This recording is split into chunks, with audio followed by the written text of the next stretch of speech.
All right, it's 5:30, so we'll go ahead and get started.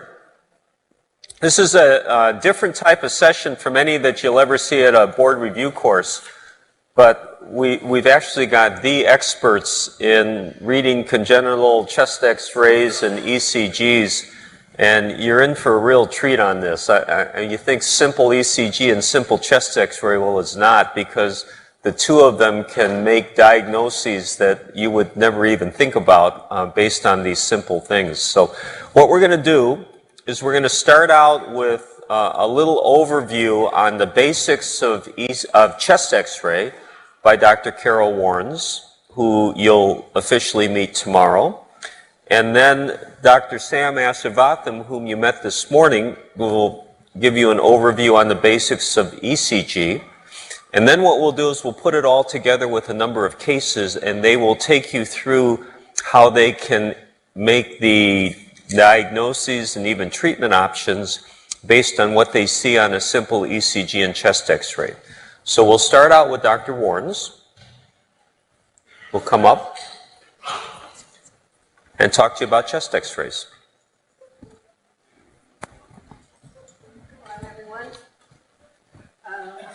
We have Mike, please, on the podium.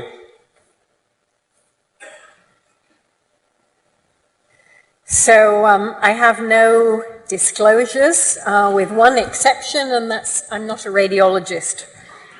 So bear with me as we go through these chest x-rays. What I'm going to do is try and delineate some of the basic principles that you'll find interpreting chest x-rays, and then look at some of the common abnormalities that you might be faced with in your practice on the board exam. And it's really about detective work.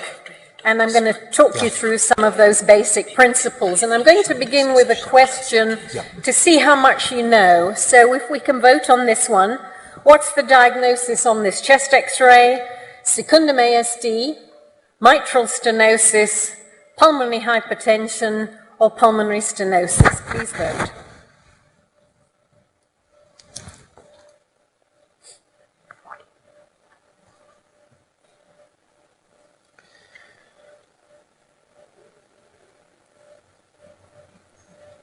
So most people say pulmonary hypertension. Okay, so I'm going to test you at the end and see whether I've managed to educate you about anything. So when you're looking at a chest x-ray, interpretation is obviously important. There are a number of things you really need to look at. Time doesn't permit that we do all of these, but just be thinking about them when you look at your chest x-rays in practice. The technique, how's the penetration, how's the rotation, does the patient take a proper breath? Age and sex, we can actually tell from a chest x-ray, the orientation. Look at the position of the organs above and below the diaphragm. I'll touch on that in a minute. The bones, extrapulmonary and intrapulmonary soft tissue densities. The great vessels obviously are important. And last but not least, the atria and the ventricles. So because we're just going to do a quick overview, I'm going to focus on just some of these, the orientation. So just to remind you, and before you space out thinking what is situs solitus, it simply means that everything is in the correct location, i.e. the right atrium is on the right and the liver is on the right. And when you look at a chest x-ray, typically you can also see the stomach bubble below the diaphragm on the left. That tells you above and below the diaphragm, the heart's in the normal position, abdominal organs are in the normal position, everything is concordant. So in most patients, the visceral and atrial situs is almost always concordant. So as we look at this chest x-ray, notice that on the side of the cardiac apex, the diaphragm is lower. Here's the stomach bubble on the left, and here's the liver on the right, which has the higher diaphragm side. And notice the descending aorta is coming down there on the left. So this is a normal chest x-ray. So the gastric bubble's on the left, liver's on the right, That tells you the left atrium is on the left and the descending aorta is on the left. Let's look at the vessels and the heart chambers.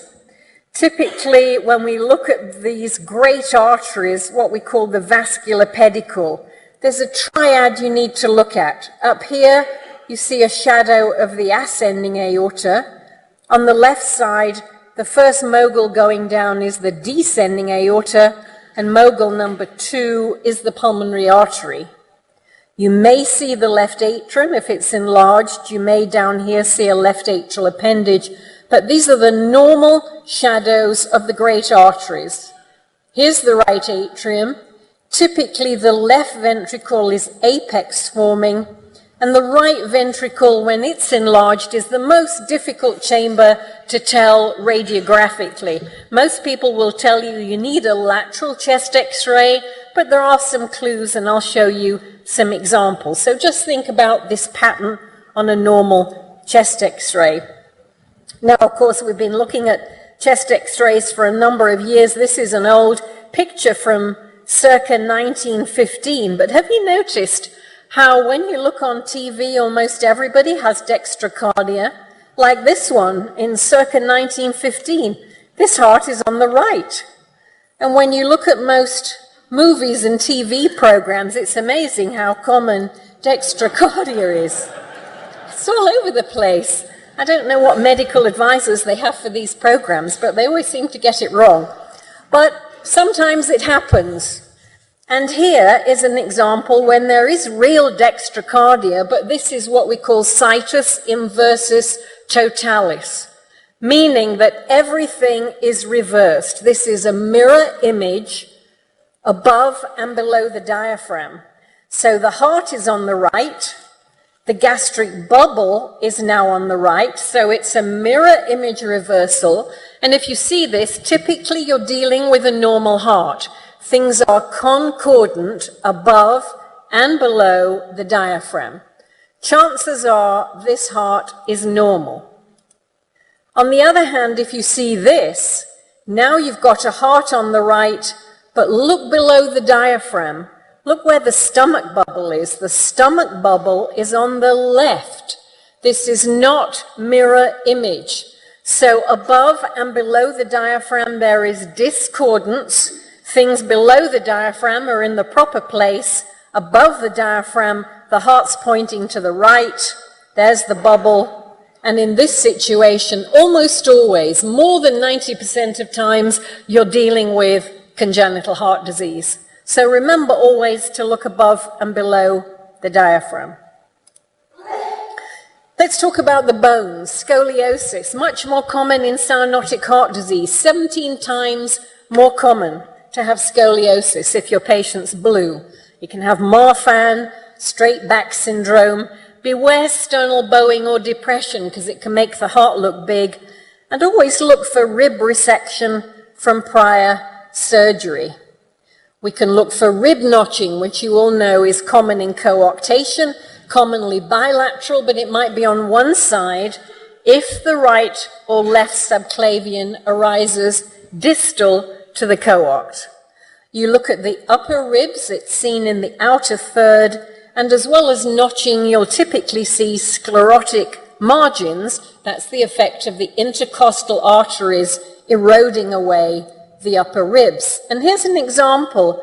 I don't know how well it shows with the lighting, but if you look at these upper thirds of the ribs, you see it looks a bit sort of chewed out here, and these upper ones here, and yet you also see sclerosis of these rib margins in the upper third. Notice that you don't get that classic figure 3 sign that you read about for coarctation in textbooks. It's actually very difficult to find. I'll show you an example, but this is a much more common appearance with a severe coarctation, lots of collateral arteries, intercostals eroding the ribs. Now here's a more common figure 3 sign, and again, there's the indentation. This is the dilated aorta above the coarct, post-stenotic dilatation below, which gives you this figure 3, And again, the arrows point to the sclerosis and the notching in the rib margins. So look beyond the heart, remember to look at the bones.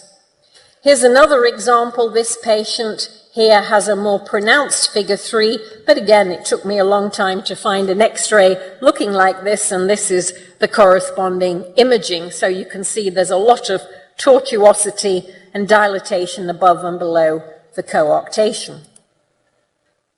Intrapulmonary soft tissue densities. Let's take a look at those. Anybody want to shout out an answer to this strange-looking chest X-ray? Everybody's very quiet. Hopefully you're all caffeinated and not snoozing after dinner. So here you see the heart is pointing over to the right. In fact, it's very straight heart border here. These lung fields look really peculiar. But I draw your attention to one density that has a strange curved shape over here in the right lung. It reminds you of something that is curved in the right lung. I can hear some muttering. Maybe some of you have got the right diagnosis.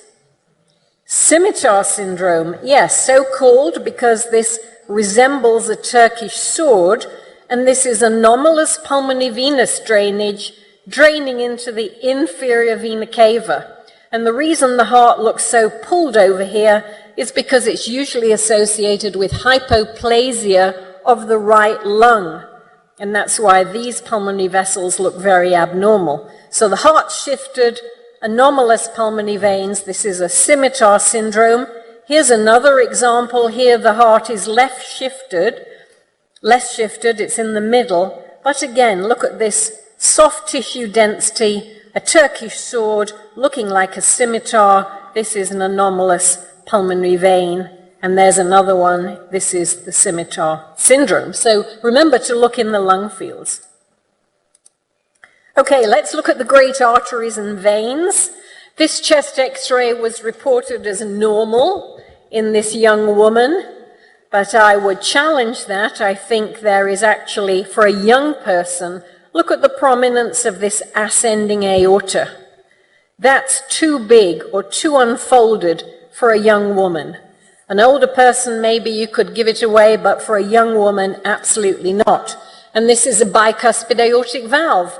And there is aortopathy here, it's dilated. This is severe aortic stenosis. Here's a more extreme example. Remember, it's the ascending aorta coming up on the right. Here's the aortic knob. So again, this is an abnormal aorta. Now, when we look at the aorta, one of the things you want to look at is the side of the aortic arch. This may come up in boards.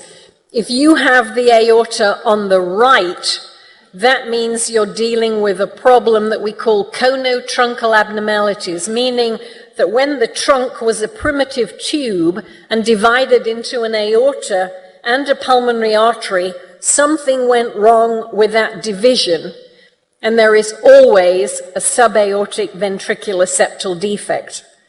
So if there is pulmonary stenosis and a subaortic VSD and a right arch, 25%.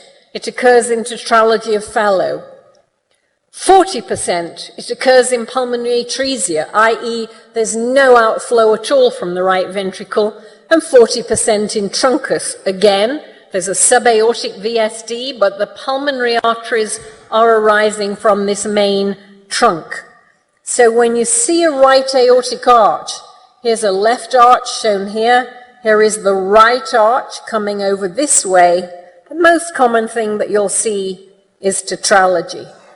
And here's an example on the chest X-ray. And in fact, this whole patient's life story, and many patients with congenital heart disease will have no clue what their diagnosis is. You can actually look at this chest X-ray and figure out their whole life story. So here, you've got a right aortic arch. There is a pulmonary valve replacement. The heart size is large, the right atrium is large, and actually the right ventricle is large. How do I know it's a right ventricle and not a left ventricle? Because it's coming down steeply to the diaphragm. It comes down vertically not at this sort of angle, which would be more commonly a left ventricle. And if you look at these ribs on the left, they've been distorted by prior surgery. They are asymmetrical. So this person had tetralogy of Fallot. The right aortic arch gives that away. They were palliated with a left-sided shunt, which in this case was a Blalock-Taussig shunt. They had repair, because there's the sternotomy wires, and notice the scoliosis. They then developed pulmonary regurgitation and had a pulmonary valve replacement. So when you're in an ER looking at somebody with VT and the patient says, I don't know what the surgeon did, I was asleep, you can look at the chest x-ray and you can figure it all out.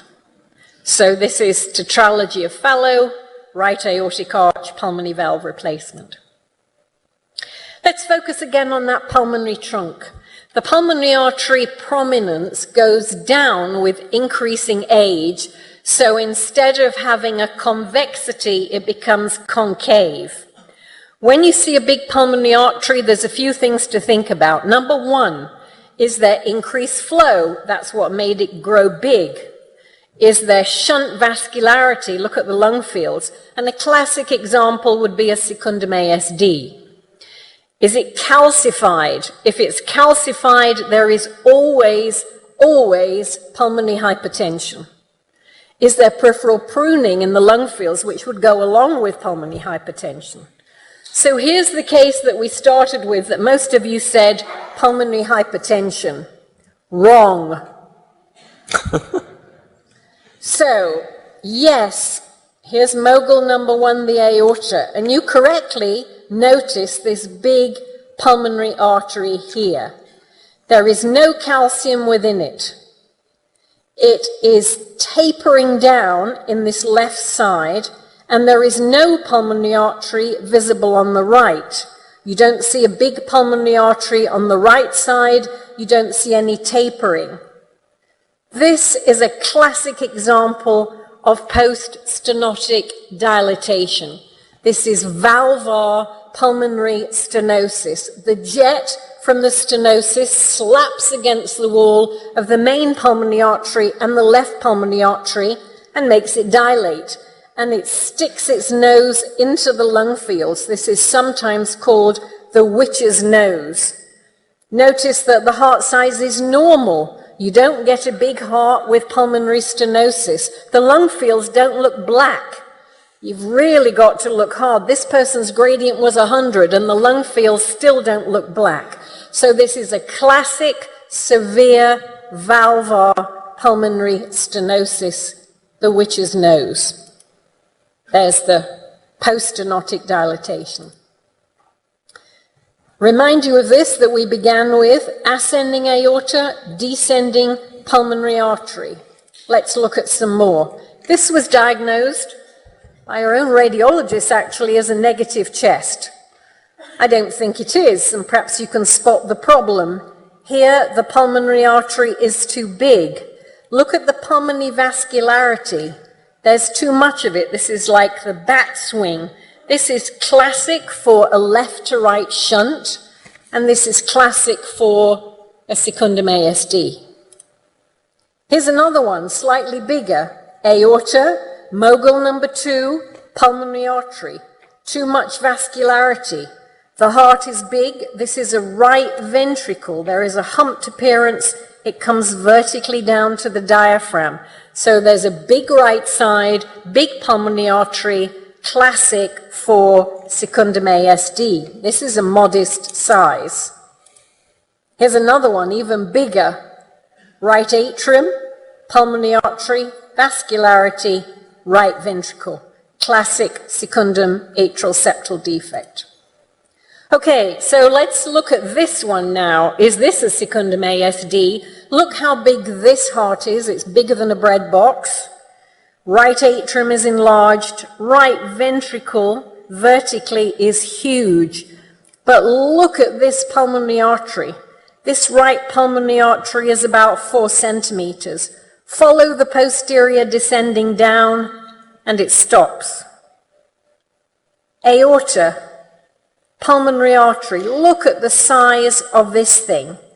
And if you look carefully, you'll see a little eggshell of calcium. So the diagnosis is pulmonary vascular disease, pulmonary hypertension. Chances are this is Eisenmenger syndrome. Here's another one. Right atrium's big, right ventricle's big, right pulmonary artery is huge, it tapers down and stops. Look at this pulmonary artery. There is a whole eggshell of calcium. That has to be pulmonary hypertension, often Eisenmenger syndrome because they live longer than idiopathic pulmonary artery hypertension. So this is classic pulmonary vascular disease. Left atrial enlargement. How do we determine that on a chest X-ray?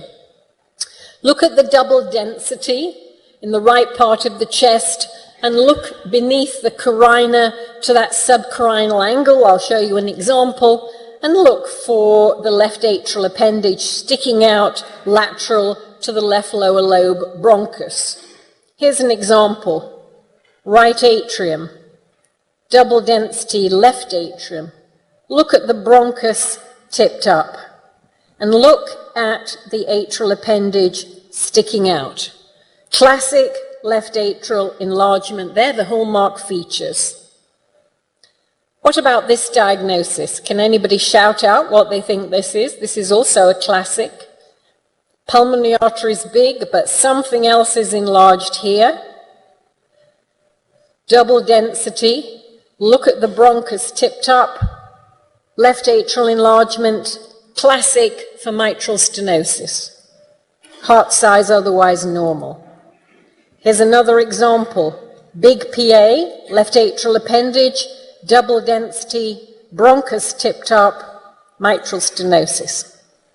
Lastly, cardiomegaly. What do you think about when you see a big heart on the chest X-ray? Cardiomyopathy, obviously. Multi-valve heart failure, pericardial effusion, Ebstein's anomaly, they're the common ones. So when you look at an X-ray like this, is this multi-valve failure? So bearing in mind what I've just taught you, here you've got a big right atrium. Chances are this is a right ventricle. But where is the ascending aorta? Where is the descending aorta? Where is that pulmonary artery? You don't see any of those things. Why don't you? If this is heart failure, you should have a big pulmonary artery. If it's an elderly person with heart failure, you should see an aorta. You don't see any of those things. So the vascular pedicle, where those blood vessels are, is very narrow, suggesting that the aorta is small and the pulmonary artery is small. You just don't see it here. Here's a more extreme example. Where's the aorta? Where's the descending aorta? Where's mogul number 2? And yet look at the size of this heart, right atrium, but there's no left atrium. This is Ebstein's anomaly. It's not a pericardial effusion, it's not end-stage heart failure, lung fields are clear, but no ascending aorta, no descending aorta, no PA. And there's an extreme example. It's not a pericardial effusion, again because this vascular pedicle is so skinny, like the heart's hanging on a string. Okay, so let's finish up and see if you can get the diagnosis on the chest X-ray. The one we started out with, secundum ASD, mitral stenosis, pulmonary hypertension, or pulmonary stenosis. Please vote.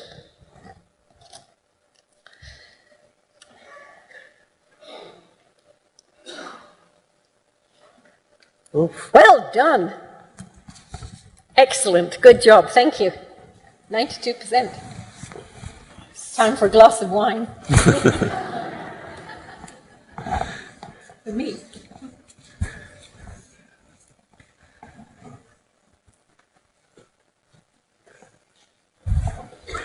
I think even if we did this talk at midnight, I'd come just to hear that talk. It's just an amazing overview.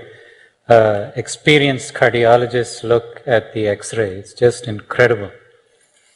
This is a kind of set the table for the cases, just a very brief overview of EKG principles, things that we should look at, and then we'll try to integrate it into some of the case discussions.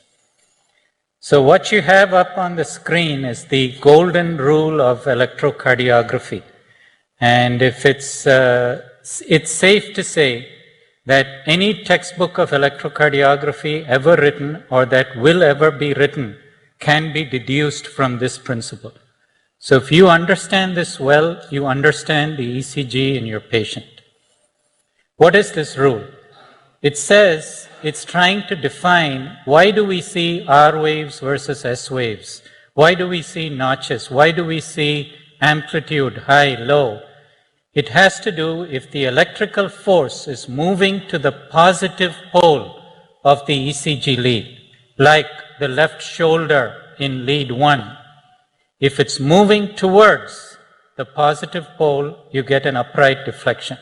It follows that if it's moving away from the positive pole, so in other words, rhythm is starting close to that electrode and the force is moving away, then you get an S wave.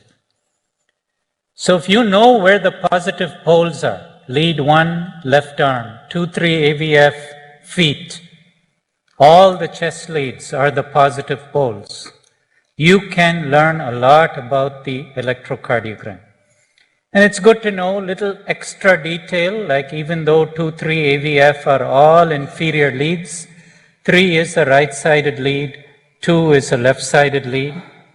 And good to remember, AVR and AVL are almost like the positive electrodes are by your ears, right ear, left ear. And you have this picture in your mind, you can apply it to most electrocardiograms. And remember, so-called unipolar leads, notice all the chest leads are fairly close to the apex. They drape around the apex. The one that's most rightward is V1. Everything else like a little ring, little bit lower, closer to the apex. Important point when we're trying to deduce from the ECG what region of the heart may have an abnormality. Remember that the wave front doesn't have to be all positive or negative. We have some physiological patterns, some pathology patterns. Physiology patterns, it could be small, it could be large, it could be biphasic. It all depends on whether the wavefront started very far away from the electrode and moved, or like if you're looking at V2, you had a wavefront that went to V2, positive, and then moved away from V2. Then that part of it will be negative, and you wind up with a biphasic form. But notice, it's all like one vector. It doesn't do a stutter stop. It doesn't go one way, go the other way, go back the other way, go back the other way. That's pathology. Something is hindering the wavefront. And these are the notches, the glitches, the way that you pick up scar. And we'll look at a few examples in the cases as well. So if you look at this ECG, and suppose I asked you, can you tell me which ventricle this ECG, based on this ECG, this ectopic beat is arising from? If you understood the golden rule, this should be a stat answer for you. So let me randomly pick someone I don't know in the audience and ask them. Roshan, what do you think? V1 is positive. V1 is a right-sided lead. Positive means moving towards, so has to start away from V1. Left ventricle. Left ventricle origin moves to the right. This is a left ventricular PVC. That's really a direct application of that principle, and we could use. Now, second skill that comes in is not so much recognizing the QRS and the P wave and diagnosing is there scar enlargement, but the relationship between the P wave and the QRS. This is especially useful in SVT diagnosis. One of them that's very simple is if you have a tachycardia and the P wave and the QRS are so close to each other, that it cannot be V connecting to A, conducting to A. It cannot be A conducting to V. It's starting in the middle. There's only two diagnoses. One is extremely rare, junctional tachycardia. One is extremely common, AV node reentry. So you just look at this, QRS, P wave, too close together, common AV node reentry. Looking also for P waves when they're merged with T waves is a useful ECG skill. Best way to do it is do a little digital subtraction in your mind. Look at T waves. For a given QRS, the T wave will be the same. The T wave and QRS go together. If QRS changes, T wave will change. If QRS doesn't change, T wave cannot change. So this QRS looks pretty much the same as this. How come this T wave looks different? Answer is there's a P wave there. Blocked APC. A premature atrial beat came so early, it blocked in the AV node. So sometimes that can even occur like in a pattern where it happens over and over again. Others, ECG is truly kind of pattern recognition. Most of the time you deduce, but some things are so unusual, they have a very limited differential diagnosis. So this is one. QRS, incredibly wide, but I don't see an ST segment, and the QT doesn't look particularly wide. It's mainly QRS. A QRS that widens and cannibalizes the ST segment. This is a life-threatening condition. It's hyperkalemia. So those are ones that you kind of commit to your pattern recognition, memory. You know earlier features like a peaked T wave, but the one that's really imminent, intractable arrhythmia and death is when you see this pattern. Very wide, bizarre QRS, don't see an ST segment there, hard to distinguish a PR interval. Always start treating for hyperkalemia. Start treating for hyperkalemia even before you get a potassium level back. Now, some others, it's clinical knowledge that gives you the diagnosis. This was a patient evaluating for frequent PVCs. Frequent PVCs, but wait, there's right bundle branch block, there's PR is an issue. We have some P waves that are blocking. AV block PVCs, in ventricular conduction is not so great. You start thinking about inflammatory cardiomyopathies that affect AV conduction. Most famous example would be sarcoidosis.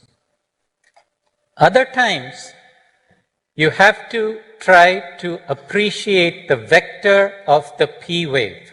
Vector of the P wave, not the QRS. This was a young person, child, who had severe cardiomyopathy and was referred for a cardiac transplantation. Always had rates around 100, 105, 110. Occasionally with activity would go a little faster. Anybody with severe heart failure, that can happen. And always had a diagnosis of sinus tachycardia. Then the physician here, one of, as many of you might remember or know him, Dr. Tajik, former chair of cardiology here, echocardiology, one of the kind of founders. He was evaluating this patient as part of a pre-transplant evaluation and called and said, Sam, why don't you look at this ECG? I don't think it's sinus tachycardia. Ejection fraction was below 10% for this child. And then, absolutely right, that P wave, negative in 2,3 AVF, golden rule. Negative means moving away from those electrodes.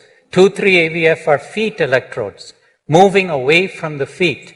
It cannot be sinus rhythm or sinus tachycardia. This patient had a type of accessory pathway that is in the posterior part of the heart, involves the coronary sinus muscle. It's usually a slower type of tachycardia, like and it goes on and on and on and then weakens the heart. This patient did not get a cardiac transplantation. Ablation of the pathway 2 years later, ejection fraction 65%. And it was really an astute cardiologist just looking to see this P wave doesn't make sense.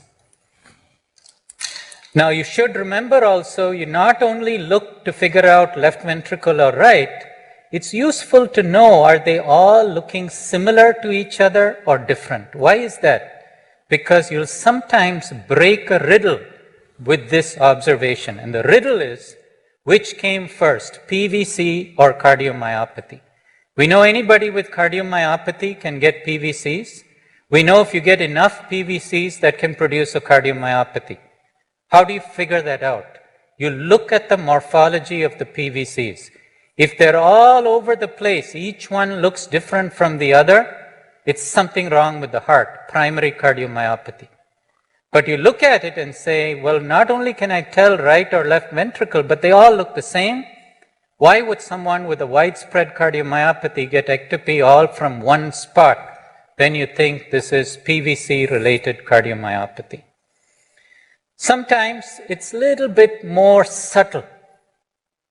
For example, here, this was an actual patient you're evaluating, and you look at it and say, something funny here. The QRS, yeah, it's a little big in some leads, not so big in other leads, but T wave, younger person, T wave, ST, QRST angle, multiple leads. Multiple leads, when you see it, always think apex, because most of the leads have some camera looking at the apex. So then you get an echocardiogram, looks okay, but then have to look closer at the apex. And this patient had non-compaction syndrome, non-compaction more or less localized towards the apex. So one of the real values of when you actually look at ECGs is try to correlate. What's known about imaging? What do you know is already normal? What could still be abnormal? And then clinical clues that kind of help you along with the ECG to come to a diagnosis. So this one, if anyone can tell me the diagnosis without the echo and without the clinical history, in 2 seconds, you get a brand new Tesla. 1, 2. Anybody? Let me see, somebody else I don't know. How about anyone here? Any? Yes, that's right. The toughest diagnosis to make in all of electrocardiology, the normal ECG. So this thing to look at. So we'll start some cases now, I think. Great.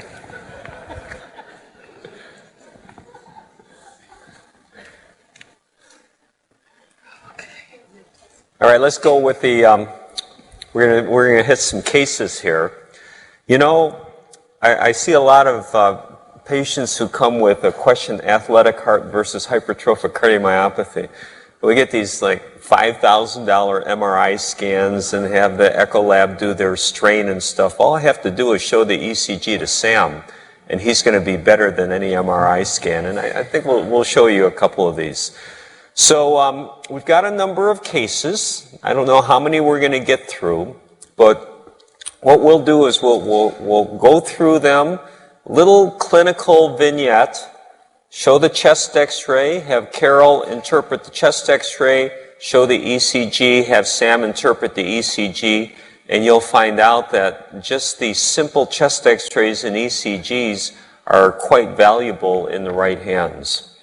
So here's a 35-year-old woman, immigrant to the U.S., so she's had 15 years of examinations and chest x-rays because they wanted to make sure she didn't have tuberculosis.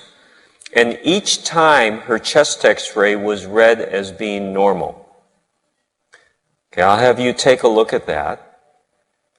And then Dr. Warnes, is this normal? No. Okay. Do you want to take us through it? No, you can do it from down there. So if you're going to point for me, so first of all, the heart size is enlarged. The contour looks like it's a right ventricle because it's got that shoulder and it's coming down vertically to the diaphragm. The pulmonary artery is enlarged, and mogul number 2 on that side, and there's increased vascularity. You don't see a left atrium though, this looks all right-sided. So this should be a left or right shunt, and classic for a secundum atrial septal defect. Oh, you can make that on the chest x-ray? Yeah. Sam can make it on the ECG too. I don't think so. All right. Now in the ER with palpitations. Sam, what's going on here? So palpitations, will probably want to get some kind of longer-term monitoring to try and catch the palpitations. You'll want to know about AFib versus an atrial tachycardia. If it's AFib, it's reasonable to just treat the ASD as however it was clinically indicated, and the AFib has a reasonable chance of going away. If it's ATAC, you probably want to ablate it. Otherwise, you may lose access to the left atrium if that's where the origin is. So then you look at this ECG, you have a kind of incomplete right bundle branch block pattern. So small r, then an S that's pretty deep, and then another R wave. And that can be seen in a lot of different conditions. The PR interval looks normal, and the axis it's not bad. It's not a major change in the axis. You also see something that looks like little notches. Maybe I'll point them out here, like this. Like here, here. You also see it on the inferior leads here. So overall, like if you just saw incomplete right bundle branch block, that could be a normal finding. Incomplete right bundle with right axis, if it's clear, that's never normal. That means something is wrong, probably with the right ventricle. If you see notches or like these glitches, then it's always abnormal. Something is wrong. Something is making one of the ventricles bigger and thicker, even though you don't see obvious features of hypertrophy. And which ventricle will it be? So one way that you can tell is look mainly where do you see the glitches? Is it more on the right-sided leads and the left-sided leads look pretty normal? Then suspect it's right ventricle that's struggling. You already had some clues, slight axis and this incomplete right bundle branch block. If you see it very prominently in the inferior leads, that's sometimes also called the crochetage sign. This crochetage sign is seen in patients with secundum ASD, especially when they have a significant shunt. And the reason it's seen more in the inferior leads is it usually means the shunt has been big enough that it's not only the inflow RV is big, but the outflow RV has also gotten large. So outflow is far away from your inferior leads. So further away you are, the better chance you're going to pick up these kind of abnormalities. So I would say if somebody told me the patient had an ASD and I had to say which kind, it's easy. This would be a secundum ASD because you don't see major problems with the PR interval, AV conduction. You don't see left axis. If it's a sinus venosus ASD, usually there's some sinus node dysfunction. So you may either see some evidence of sinus node dysfunction or it might be a low atrial rhythm that's always there. If you didn't know the diagnosis and you're only looking, the question that should come is what's happening to this person's right ventricle and why? That would be the kind of thought process. Okay. So it was an ASD. 2-to-1 shunt. Do we need to cath these ASDs, Dr. Warnes? No, if the right side is big, it requires closure. The only indication to cath these patients is if you have a significant concern for pulmonary hypertension or you're looking at the coronaries. Okay. And what's significant pulmonary hypertension? We'll talk about that tomorrow. We'll talk about that tomorrow. All right. I've just showed patient 1 and patient 2. There are 2 different patients. Carol, you want to look at these 2 and tell us what's going on and why are they different?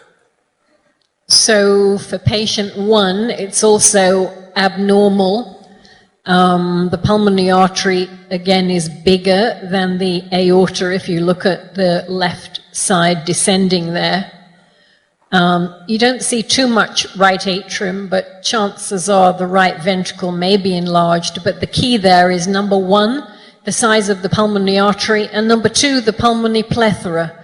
So look at the central pulmonary arteries. If you look at the right pulmonary artery, you'll see that sort of increased vascularity in the right lung. So this is at least a small ASD, if not small to moderate, but it's certainly not normal, particularly for a young person. And on the right, patient 2, that should be a bigger ASD, and now you can see there's clearly right atrial and right ventricular enlargement. And again, look at the size of the right pulmonary artery, and there's increased vascularity, and that mogul number 2 on the left is way bigger than the aorta. So that's a substantial ASD. All right. Next. Go to this one. 32-year-old man, mild dyspnea, and he was told he had congenital heart disease. That's a broad diagnosis. Huh? It's a broad diagnosis. So the lung fields look clear. The right atrium looks prominent. The heart size is not normal. And again, the shadow is coming down to the diaphragm, suggesting that it's right ventricular enlargement.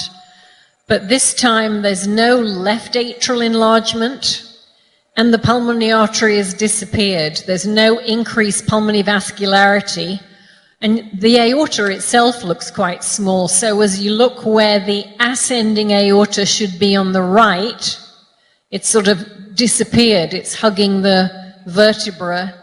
And on the left side, you just about see a little aortic knob, not very much, but then there's no pulmonary artery. So now you've got a big right side, normal pulmonary vasculature, and a narrow vascular pedicle. So the diagnosis should be Ebstein's anomaly. Sam?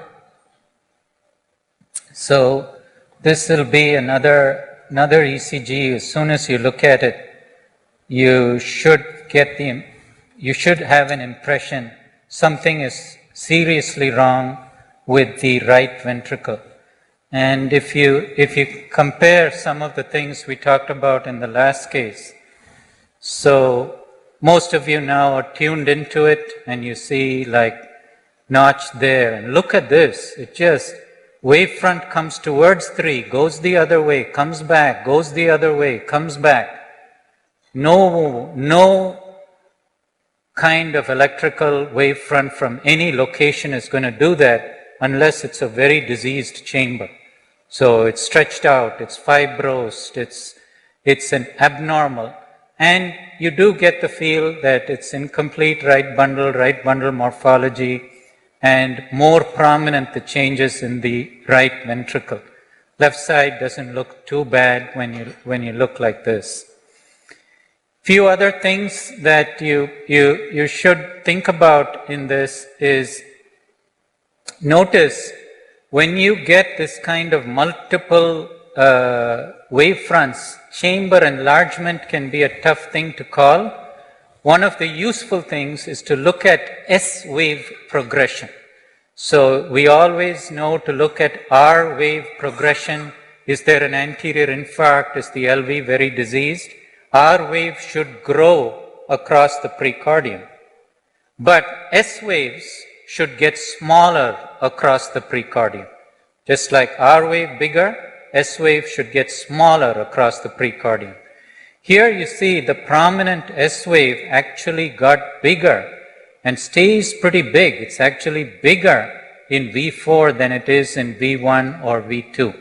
So this suggests that not only you have scarring, gross abnormality of the RV, it's a pretty big RV. It's a big RV as well. If you have an adult patient, never had any diagnosis of congenital heart disease, you start thinking about like RV cardiomyopathies. Younger patient, other features that you're looking at, that chest X-ray, very important to look at Ebstein's abnormality. Now what if Dr. Warnes has already seen the patient and says, I have a patient with Ebstein's abnormality. Can you look at the X-ray? Look at the ECG. If the ECG doesn't show some form of right bundle branch block pattern, it's either not Ebstein's or there is a right-sided accessory pathway. So in other words, if we look up at the screen here, Jeff, you want to get the Elmo up?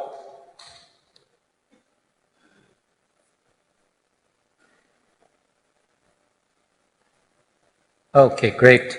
So in Ebstein's, we have this major problem in development, delamination of this valve, and that's where the right bundle also arises. So gross abnormalities in that part of the heart is going to affect the right bundle and you'll get some form of right bundle branch block. It's usually not a typical right bundle branch block because you have this big S, you might have notching, overall amplitude may be low because it's not just right bundle but the right ventricle is diseased. But it'll be some variation of right bundle branch block. On the other hand, Ebstein's anomaly patients also get accessory pathways, and the accessory pathways are on the right side of the heart. So what happens is this person had way back when a right bundle and a left bundle, right bundle isn't working, but taking the job of the right bundle is an accessory pathway. So you'll normalize the right bundle. And if you absolutely don't see a right bundle in a patient with clear-cut Ebstein's, that's a right-sided pathway. It's even been a patient I remember which almost tested my own understanding of this, had 2 EP studies and ablation for atrial flutters. So you get a full EP study and there was no mention of an accessory pathway. And then comes for more palpitations, and at that time look at the ECG, where's the right bundle? No hint of it at all, and sure enough, repeat the EP study, there's a right-sided accessory pathway. So all right, let's go back to the echo. What? Can I just, do you put any stock by the absence of the right atrial enlargement here? Yes, so this is a very nice point. So Carol's point is, someone told me that with Ebstein's anomaly, you have Himalayan P waves. So big P waves. So, and that's true, but the P wave amplitude can be modified in large right atrium by 2 factors. One of them is if the atrial myocardium itself is diseased. So if the patient has got a big right atrium, but that muscle can't do anything, meaning it cannot conduct electricity well, then you won't get that big vector producing the big P wave. The second is biatrial enlargement. This is a different patient population where ECG doesn't show you the right atrial enlargement, but echo shows you a huge right atrium. We know usually right biatrial, we look at a biphasic P wave, like big initial in V1 and then a big subsequent in V1. So positive and negative both are big, we say biatrial. But there's another way ECG can show biatrial. If both atria are enlarged and both are conducting for a long time, conduction delay, then both the atria are getting activated almost at the same time. Their vectors cancel out and you won't see ECG features of either. So that can be hard to pick up, but if you had old ECGs that showed big right atrium and now you don't see it, then think either something has made the left atrium also bigger, or now the myocardium is short in the right atrium as well. All right, so let's, Carol, you want to tell us what's going on with this short axis view? Right ventricle's very big and diseased, dysfunctional. Just like you guys said. And then here's your upside down view that you congenital people use. But here's the left atrium, left ventricle, right atrium, right ventricle. You want to take us through? So the anterior leaflet is tethered laterally, but it's larger and a bit sail-like. The septal leaflet is delaminated, but it's tethered somewhat to the septum. And you can see that the leaflets are displaced further south than they should be. They're closer to the apex. What's even more striking on this example is see where the tricuspid color jet is coming from. It's way, way inferior. It's about halfway into the apex. So this valve in our hands should be reparable, but there's severe tricuspid regurgitation and the patient should be heading for surgical repair. Yeah, Sam? Just make one comment here. Leonardo da Vinci has to have a say. So here, if you look, do you see this structure here? This is the moderator band. And the normal location of the moderator band coincides with where the right bundle branches to supply the free wall. So if you have a patient with right bundle branch block right from birth, what's this moderator band doing? When patients with Ebstein's get an accessory pathway, it's a type of accessory pathway that connects through the moderator band and takes up the role of the normal right bundle. So very, very common to not only see it, but many times before you map and ablate, you sort of know right there is where it's going to be the successful ablation. Moderator band was first described by Leonardo da Vinci in one of his drawings, and he gave it the name because it looks like it moderates the right ventricle function. Anything you want to say about that tricuspid regurgitation velocity curve? It looks like a dagger, confirming that it's severe and sort of pointed looking, and it's low velocity, which it usually is with Ebstein's. But why is it a dagger? Aren't you going to explain the hemodynamics? Well, I can. Go ahead. Well, I got to say something in this case. So, but I thought it was it's a very neat velocity curve because your Doppler velocities actually will tell you what your pressures are doing. So the instantaneous changes in your velocity will tell you instant changes in pressure. And normally, you know, especially for the fellows now, you don't look at cath lab hemodynamics that much. So you just kind of look at the velocities and you say, well, this is this, this is that. But if you work backwards and you start to look at why this velocity curve is like this, it's because here's the right ventricular pressure, which is not elevated. So the low velocity is good in telling you that there's not significant pulmonary hypertension. But take a look at this right atrial pressure curve. You see how it comes up and pretty much is a ventricularized right atrial pressure curve. So the driving force from the right ventricle to the right atrium was very, very low, peaks early, and then goes away, and that's why you get your dagger-shaped velocity there. So tomorrow we'll actually talk about the emerging problem with severe tricuspid regurgitation, because these electrofiddlers are put in all of these leads, and they're causing a lot of tricuspid regurgitation. And if you put your CW across your tricuspid valve and you see something like this, you've got your diagnosis made, but we'll go over that tomorrow. Let's go back here. We're on a roll here, so I might go to another congenital before we go to this other one, and ACHD means congenital. Here. So, Dr. Warnes, you're up. I even gave you the examination too, and some history.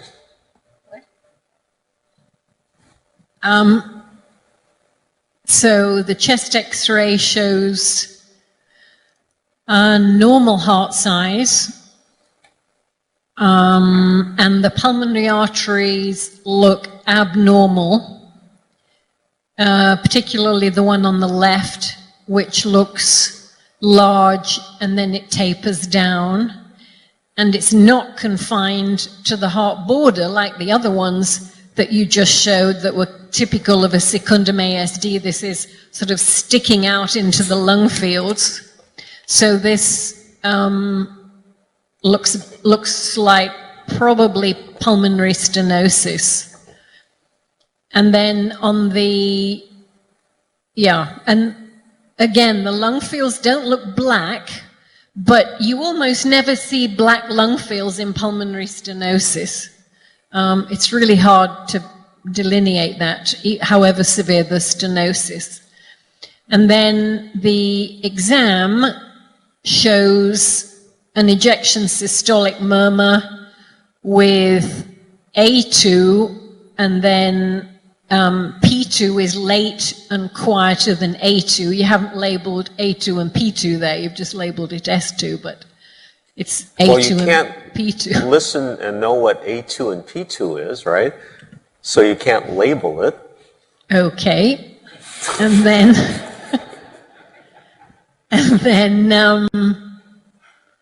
on expiration, there's now a click with the systolic murmur. And then again, P2 is quieter than A2, assuming that this is properly split.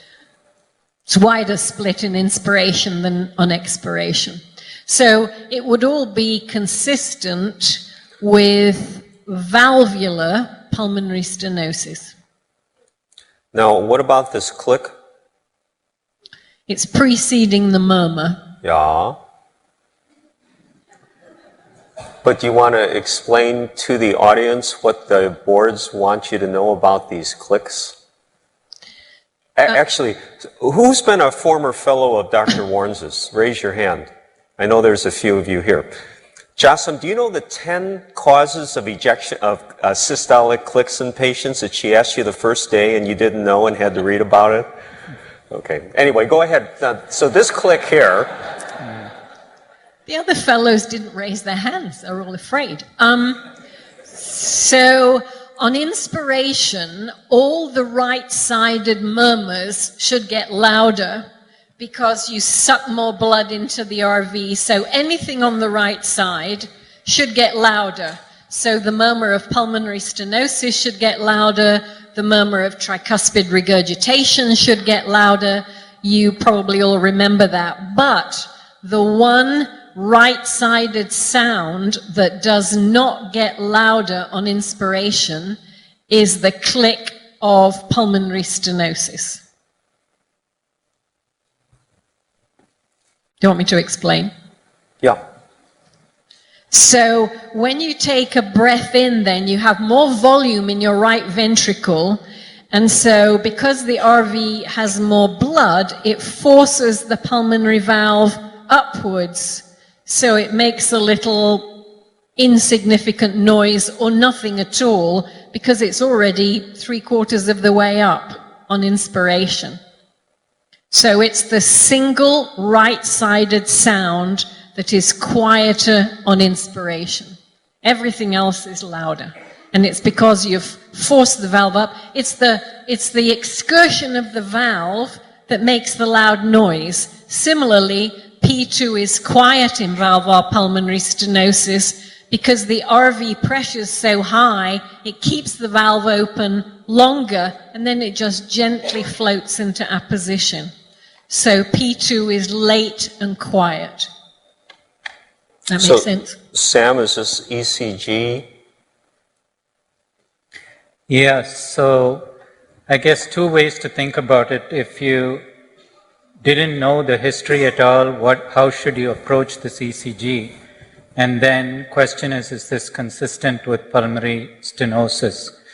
So if you look at this ECG, one of the skills with ECG, the most important skill with ECG is not learning how to, what do you call those things, like label the correct diagnosis, code. Yeah, I think much more important is this abnormal, and what should I be thinking about? So you look at this ECG, and if I knew nothing about this, striking thing is V1, big R wave. If we see big R wave in V1, first ask, can I somehow convince myself this is right bundle branch block? No way. We don't see any S at all, so that's not it. Then you look and see, is there evidence of an inferior infarct? Could this be some infiltration, posterior MI? Nothing. Then you look at axis, and you look and see tending to be right axis. Upright in AVF, more negative in lead 1. So is this pathology? 100%. So that's your first thing to think. What is the pathology? Well, RV. So if it's RV, is it enlargement? Is it hypertrophy? Or is it scar? Or some combination of them. So then you ask yourself, is it wider? Is it taller? Are there notches? And here the width is remarkably okay, so it's not like big in terms of surface area and volume, but it's struggling because it's hypertrophy. So this is something is making it hard for this RV, you're getting RV hypertrophy. You look back at the right atrium tending to look bigger, but left atrium looks fine. So it's not a secondary process from the left side. There's some problem on the right itself. Is this consistent with pulmonary stenosis? Yes, but many ECGs are consistent with pulmonary stenosis. Mild pulmonary stenosis can be completely normal ECG. You get a little bit more pulmonary stenosis, you'll start seeing axis change. So murmur plus axis change, you start thinking this is affecting the RV. Next in line, you start getting hypertrophy. Hypertrophy means you have significant pulmonary stenosis. So in that hypertrophy, you can pick up first in V1. V1 is going to be tall. Later on, in severe hypertrophy, you may not only see V1 is big, but you may see a long, big V6, negative S wave in V6. This hasn't quite got there. Then you start thinking about how severe. So is this kind of a RV pressure 60, 80, or is this like 110, 130? So there you start looking for some other stuff. Biggest clue to severe RV, which has really taken a hit for a long time, struggling beyond measure, is it's not only tall, but it's wide.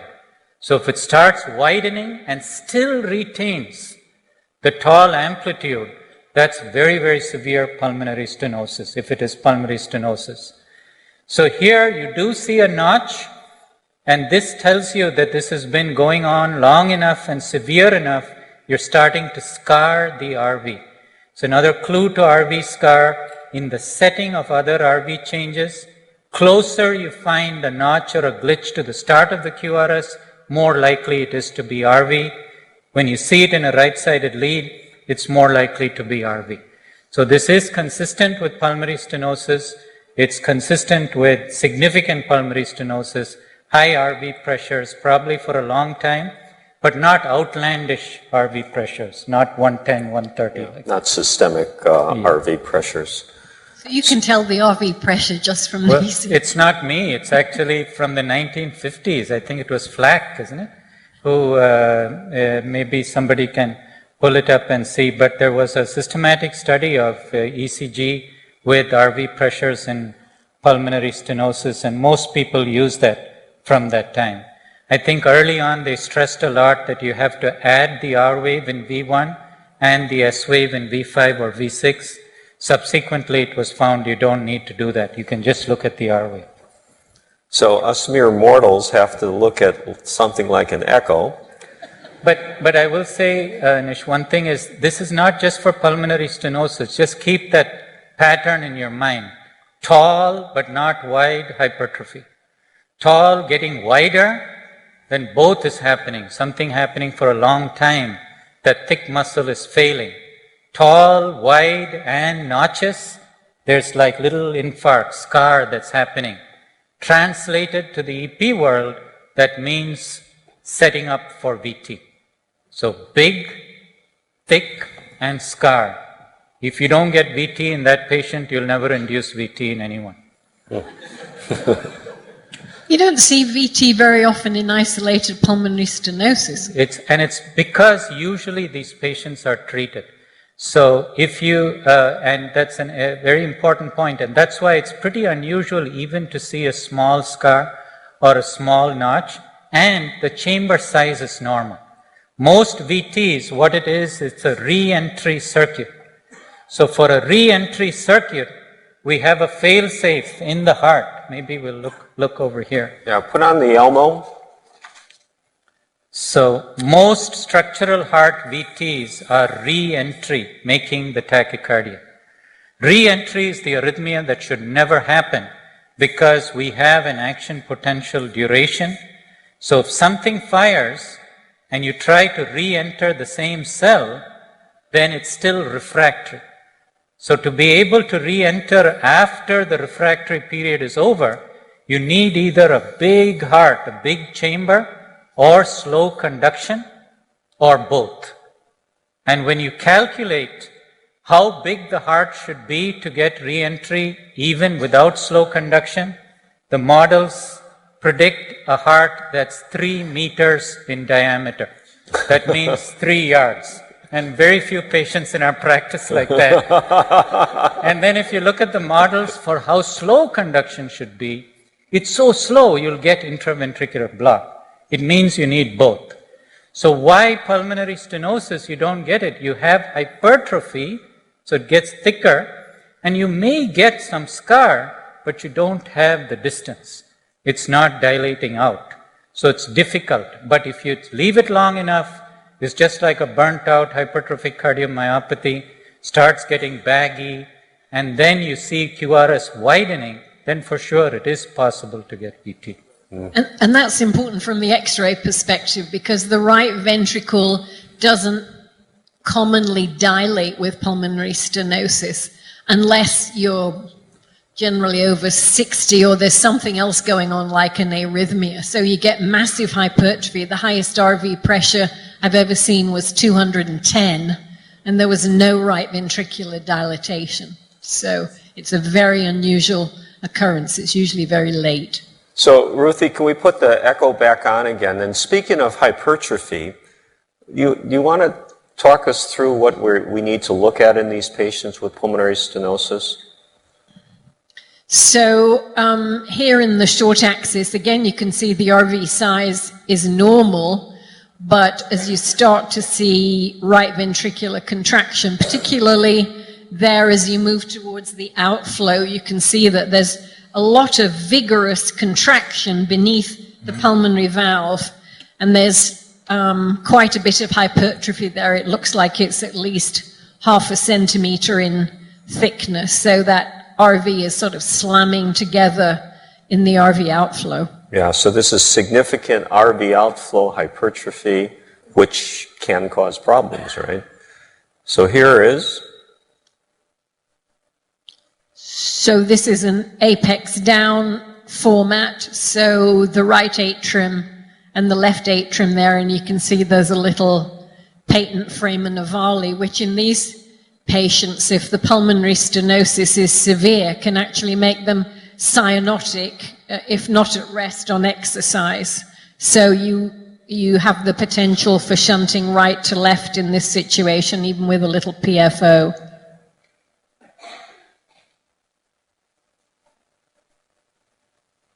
And here in this, this is a subcostal format, and you can see the pulmonary valve there is doming. And there's also, again, you can see that vigorous contraction in the RV outflow. There's a ridge of hypertrophied tissue there with some flow acceleration, even before you get to the pulmonary valve itself. So there's flow, and then the most acceleration is at the valve level, but again, you can see that RV hypertrophy and outflow obstruction. You can point out that sort of ridge of tissue beneath the valve itself. It's where the aliasing starts there. Yeah. Then here's your TR. And again, you see there's not very much TR. It's just a piffy little signal because the RV isn't dilated, but lots of hypertrophy. And so you've got significant RV hypertension. In the short axis, again, a doming, abnormal-looking pulmonary valve.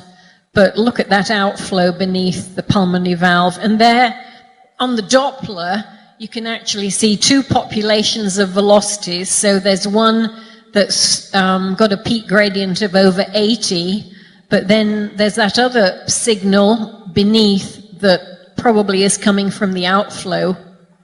So you see those two quite separate velocities as you interrogate the RV outflow tract.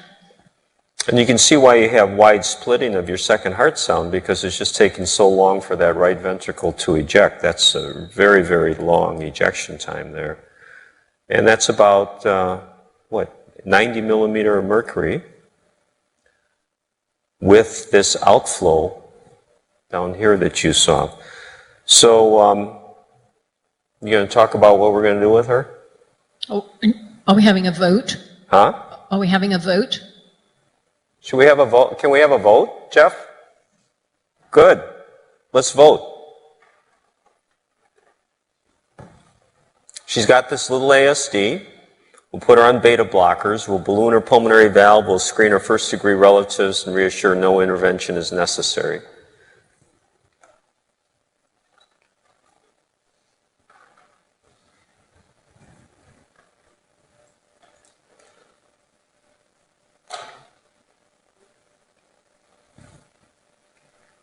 Do you agree? Not quite. Not exactly. Why? So she certainly needs a balloon of her pulmonary valve, and it looks like it's mobile and not calcified, so it would be amenable. But, and you probably from the cath lab might want to comment, she had that such severe outflow obstruction that and there you can see it, that if you take somebody to the cath lab and they're not on beta blockers and you balloon that pulmonary valve, you open up the afterload and that right ventricle outflow shuts down so-called suicide right ventricle, and you may have a catastrophe on the table. And there you can see, if you want to point out that outflow, so you've got the doming pulmonary valve. So this is like sort of hokum of the outflow of the right ventricle, and once you relieve the afterload, the right ventricle will sort of slam shut and the patient won't have any output on the table. So you need to beta block somebody before you do the pulmonary valvotomy and make sure that that outflow gradient is diminished. It just slams shut, doesn't it? Yeah, there's about a red cell squeaking through there, but... So here's a lunatic, as you call it, going in and pop. And then afterwards,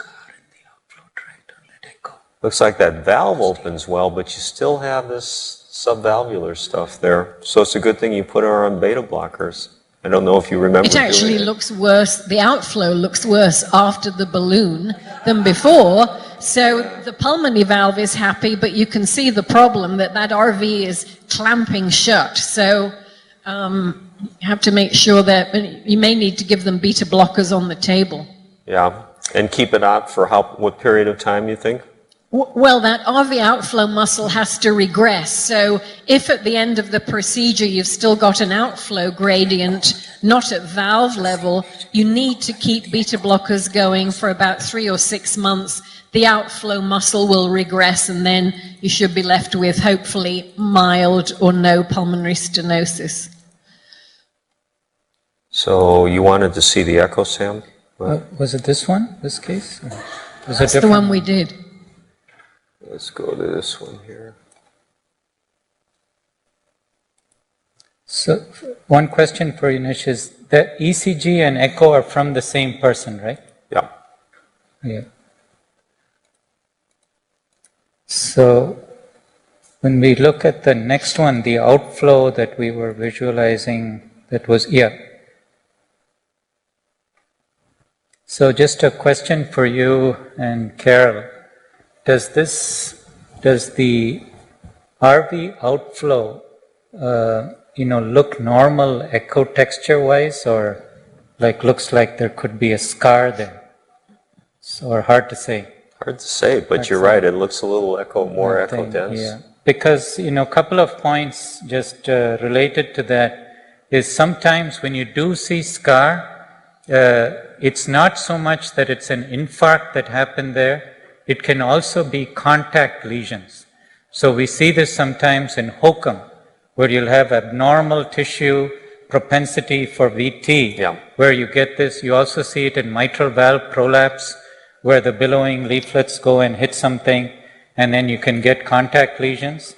And actually, that's the type, the posterior RVOT scar is what usually shows up as a notch or a glitch, specifically in V1. You remember, like in the other case, we said 2-3 AVF, if you see it, think outflow tract further away. Similarly, in V1, it's not only a right-sided lead, it's an anterior lead. So you may miss scar on the anterior free wall, but posterior outflow, which would be if you put a pin down on V1 into the heart where you'd reach, if you do have scar, that's the time you'll sometimes see it there. Wow. This is really neat, actually, for me to just listen to these guys. I don't know about you, but it's fascinating. Okay, let's keep going here. Here's another one. This will mainly be Sam talking. Carol, you can give a little shot at the chest X-ray. 44-year-old woman who's had increasing symptoms of shortness of breath, a couple TIAs, and non-sustained ventricular tachycardia. So the right atrium looks a little bit prominent.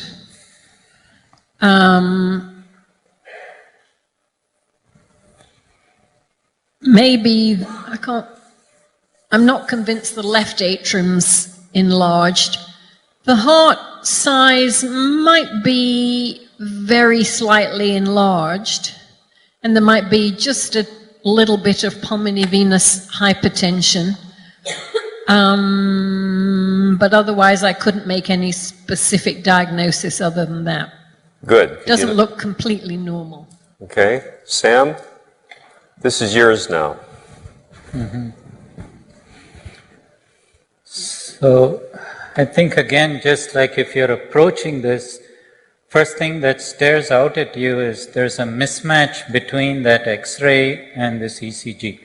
X-ray kind of sort of abnormal, you really have to stretch it.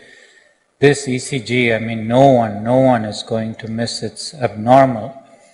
But if you see what is it that's abnormal here, so you have two things.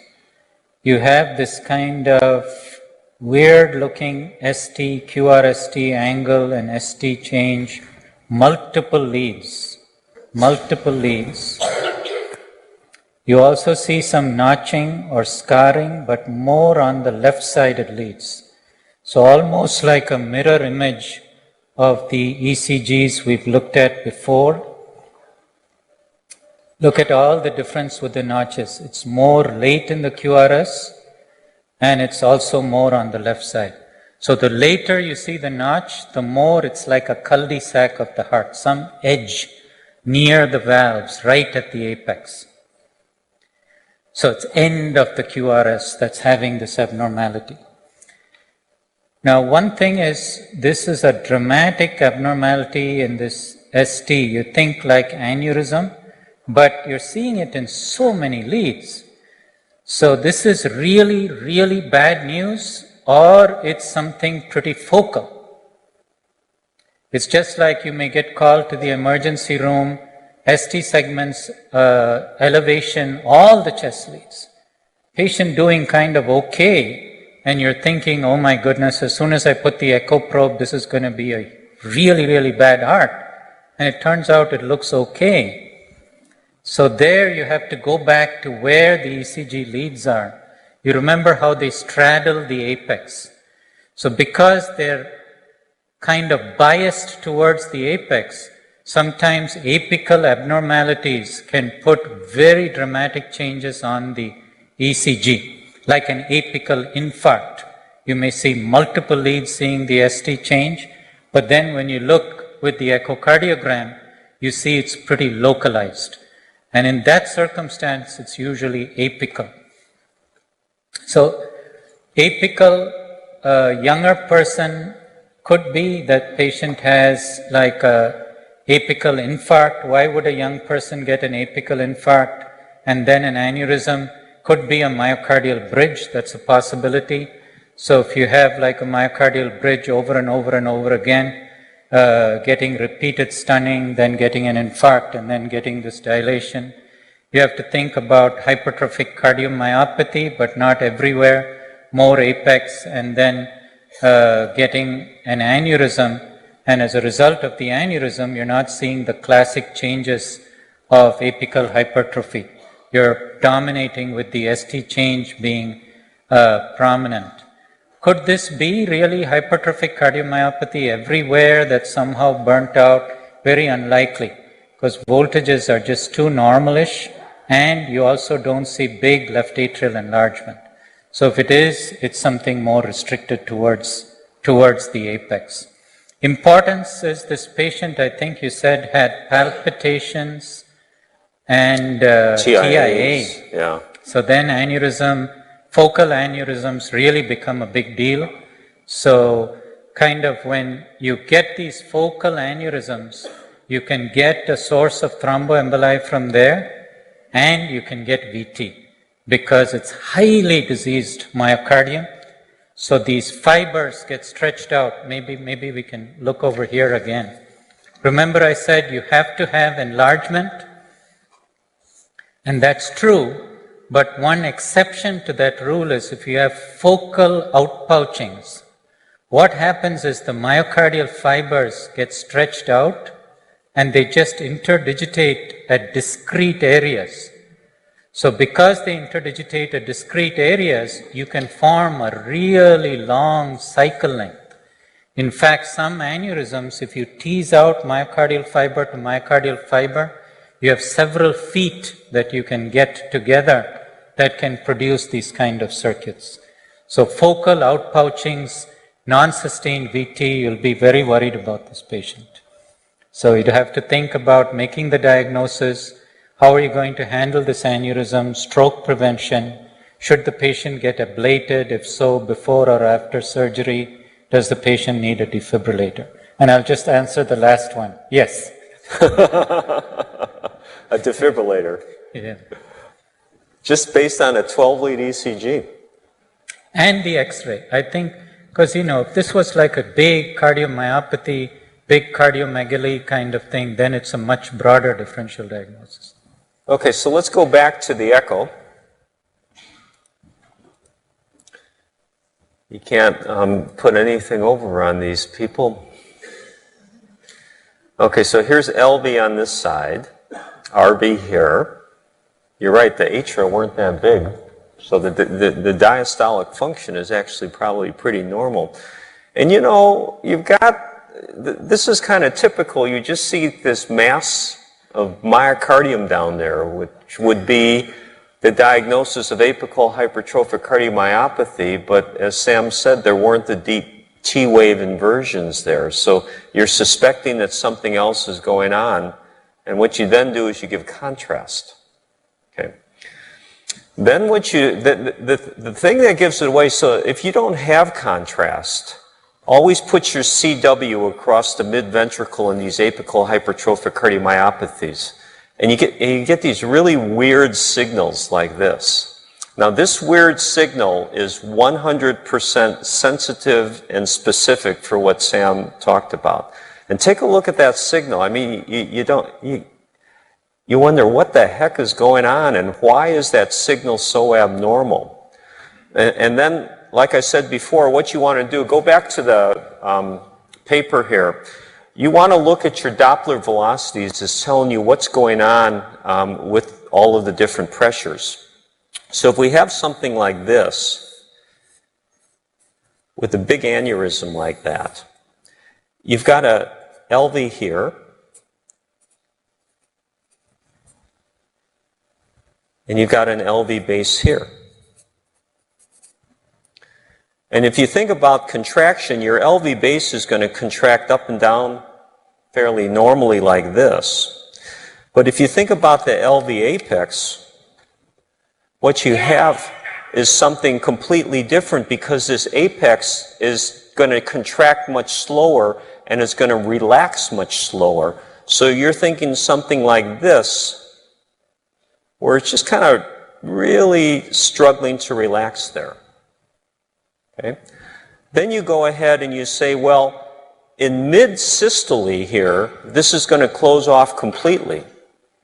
So you're going to lose all flow during this part of it. And what you're going to get, if you put your continuous wave Doppler down, is kind of this thing here.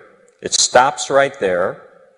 And then you've got this thing right there that goes all the way here. I mean, remember the mitral valve is opening here. So this velocity curve is actually continuing far past mitral valve opening. Now go back to the Doppler. And I want to show you this. So look at this. This is systole here, and systole should end right there, but you've got this continued flow from apex to base here. Mitral inflow actually starts right here, so something is causing that. And if you take a look at this ventricle here, that apex is just relaxing very, very slow. So you've probably never seen something like this before. This is during systolic ejection. This is the LV outflow. And this is that continuous wave Doppler, and this is that abnormal flow. And I'm going to show you the first time that anybody's ever recorded one of these, which I thought was really neat. But here's LV apical pressure, and here's LV base pressure. And one can see that this gradient, this driving pressure between the apex and base, is what's causing that very abnormal flow velocity curve there. So I think the point is that if you see this, so the ECG that Sam showed is really a neat way to show what happens here. But the natural history of some patients with the apical variant of hypertrophic cardiomyopathy is that they then start to get ischemia in the apex, and they start getting ischemia in the apex starts to dilate up. It forms what Sam was talking about in terms of this apical scarring.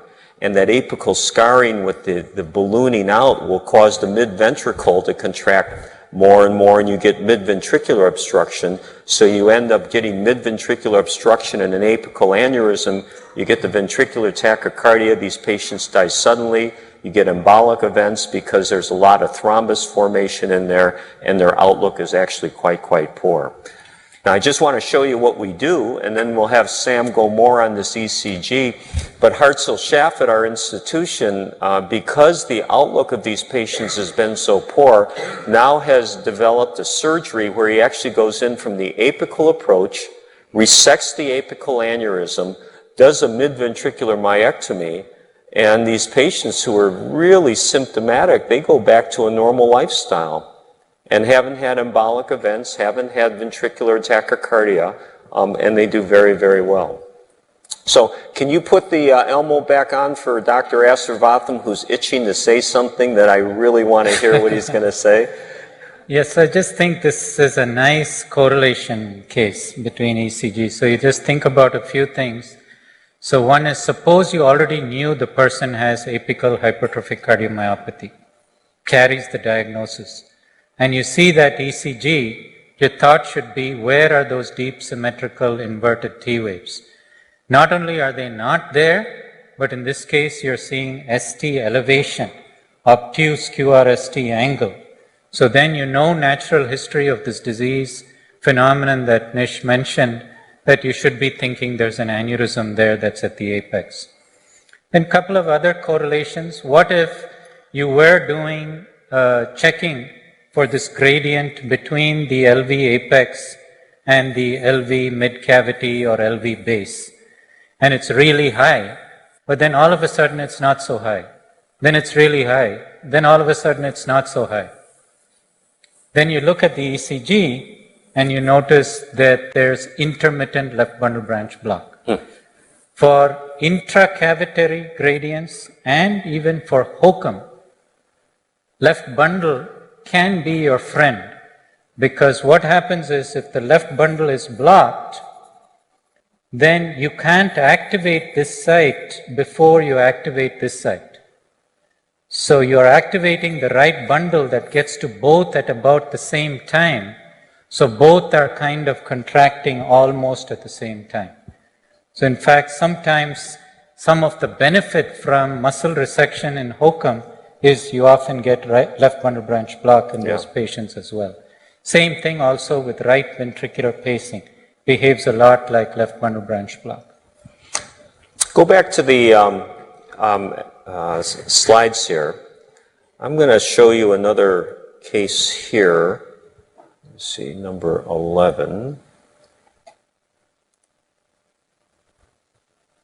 So here's another ECG. So Sam, I'm going to put you on the spot again with this ECG.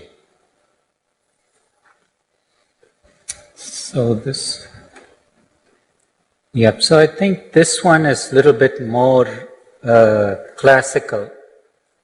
So first of all, you're kind of all in tune. You start looking at the ECG. Last thing on your mind is, what am I going to code this ECG? First thing on your mind is what's abnormal. So then you look at this and say, well, QRS is whitish, so something is happening, ventricle is struggling somewhere. You do look and see that you have very discrete notches, so definitely scar. You see it in multiple leads. You see it, abnormalities here on the left chest leads, right chest leads, inferior leads, and same kind of argument that for when we talked about ST change everywhere, late in the QRS, and you see it in multiple leads, think about apex. So which apex is this going to be? Well, which is going to be late? If you have right bundle branch block, the right ventricle is late. If you have a left bundle-ish type pattern, the left ventricle is late. So left ventricular apex, very similar kind of situation as this last patient. So this turned out to be another one that we've had. We've had a bunch of them recently, and this is the MRI scan that shows that big apical aneurysm. Notice on echo you might not see anything unless you use contrast, and that's where your CW is going to come into play to let you know that something really weird is going on there. So Nish, looking at that MRI, is it looking like that aneurysm is sort of bowing into the right ventricle? let's take a look at that. Or was that just the view? Yeah, it is actually. Yeah, because that could explain why you're not seeing ST elevation. Because when you get this enlargement and the septum is involved, now the ECG doesn't know what to do. Is this an RV aneurysm where in the left apical leads you get ST depression? Or is it an LV aneurysm where you get ST elevation? So if septum is involved as part of that, you may not see the ST elevation. See, the guy doesn't need an echo or an MRI scan or anything. He can do it all from a 12 lead. Wow. Okay, let's do this one, 7. So this will be another Sam. So a chemical engineer from Wisconsin, so he really liked to cross-country ski, but then he started getting pretty rapidly progressive shortness of breath and had a echocardiogram that showed a ejection fraction down to 20%. So he comes here for an evaluation. Now, Carol, there's not a whole lot that you can diagnose here, but you want to talk us through the chest x-ray?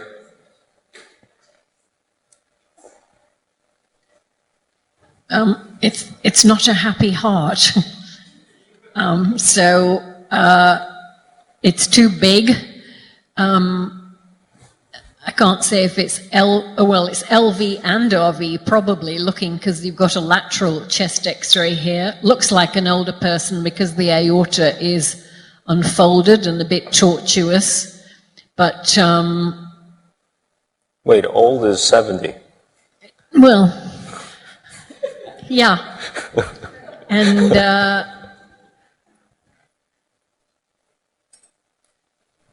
I don't think there's pulmonary venous hypertension. Right atrium looks big, but this really looks like bad cardiomyopathy involving both ventricles. Okay. And usually by the time they get to that ejection fraction of 20%, they're either transplant candidates or you tell them to get their will made up, right? Okay, so Sam, I had you look at this ECG because there was something funny about it. Do you want to walk us through this ECG? So I think this is my patient, right? Yep. So he doesn't know who this is actually. So. No, this is. But he'll figure it out. I've got no doubt he's going to figure it out. So a couple of things on this ECG. First of all, cardiomyopathy. What can the ECG tell you? So one thing is, if on the echocardiogram you see a lot of wall thickness but voltages are low, then you think amyloid. Most of you are tuned into that. Second thing you want to look at and see, is it just ventricular myocardium or is it atrial myocardium? Is it also conduction system disease? So for example, burnt out viral myocarditis like enteroviral myocarditis, Epstein-Barr myocarditis, very rarely affect the conduction system. So it's all kind of a myocardial disease.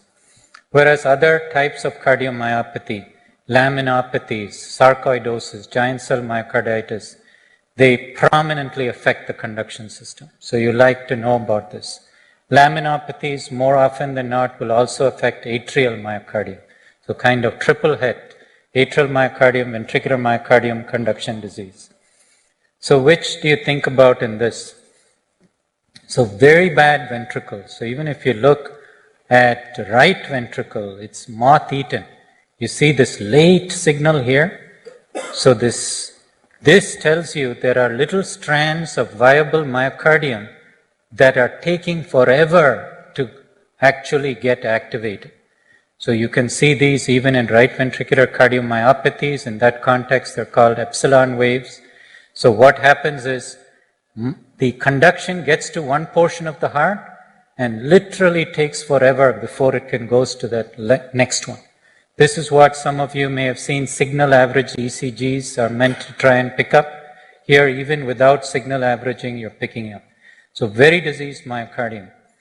What about the atria? So looks like there is some right atrial type enlargement here, but very prominent is PR. PR is abnormally long. So something affecting AV node, also affecting ventricular myocardium. You also already saw from the chest x-ray, heart is enlarged, but there's also discrete scars. Look at that. It's almost like two QRSs. There's one here, and then another guy shows up, smaller one here. So very, very late activation. So differential diagnosis would be a scarring disorder of the heart, but multiple locations.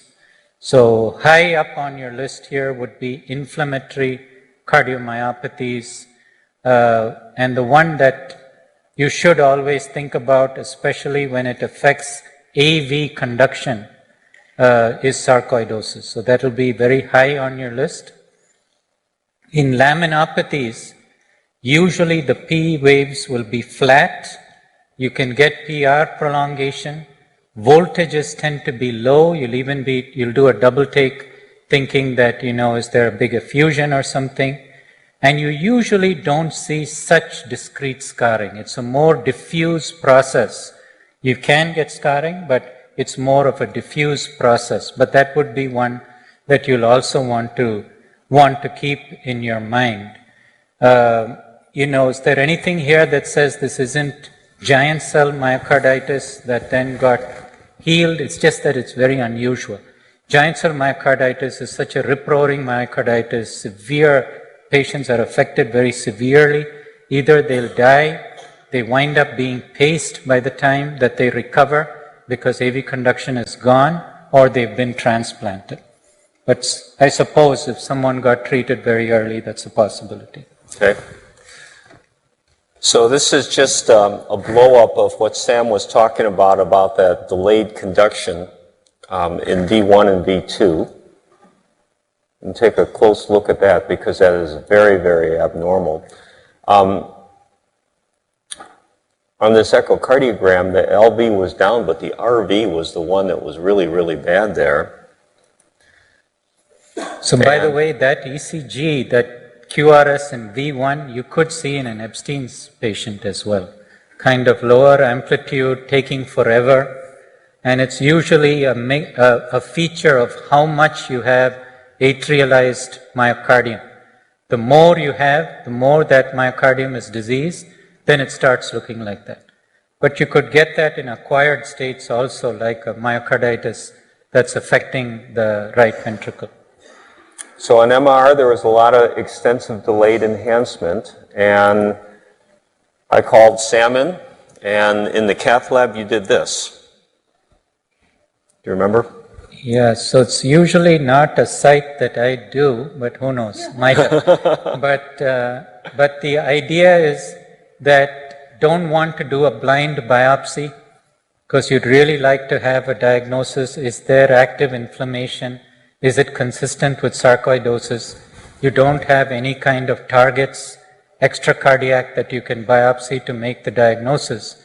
Your option is just put a bioptome in the RV, aim for the septum, make sure not on the free wall, not entangled in the leaflets, take a piece and hope for the best. Another way is you try to focus the biopsy on a high yield site. So you'll see 3 types of tissue in the RV in patients with sarcoidosis.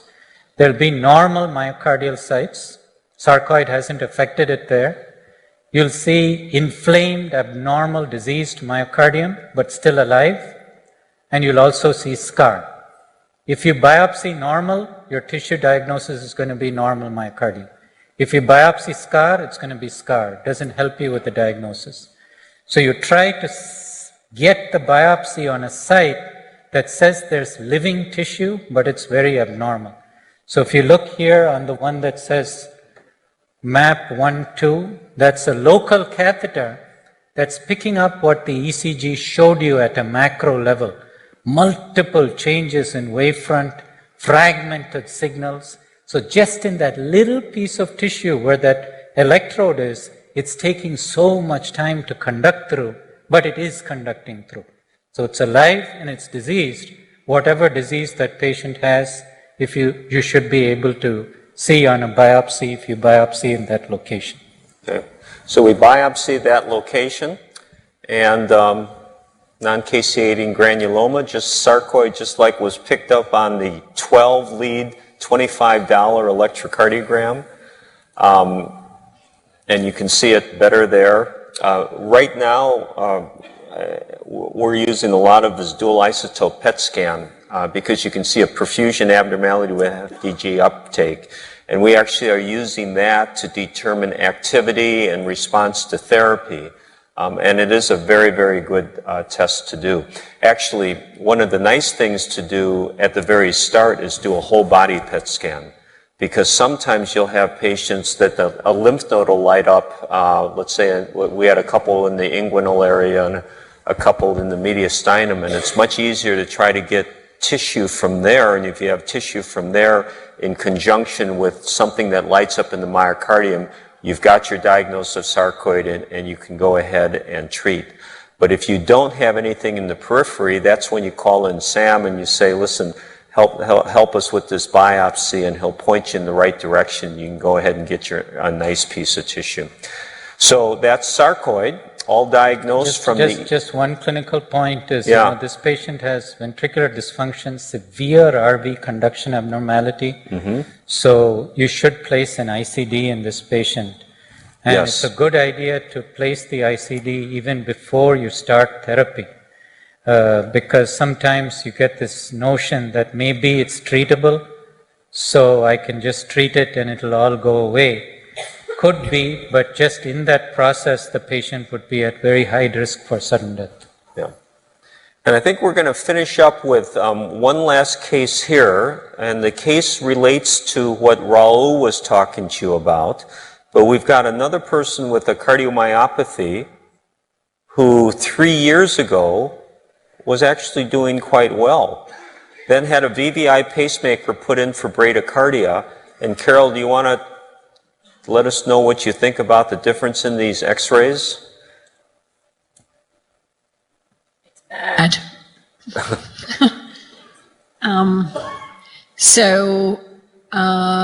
Right atrium is big, LV is big. I can't be sure about the RV, but it's really a dramatic change. So I'd be worried that his LV is shot. But just for clarity, we probably should say this patient probably had some intermittent sinus rhythm, and they put a dual chamber system and then programmed it VVI because of permanent AF. The left atrium is also big too, as well as the right atrium. So you've got an LA and an RA and a really large LV.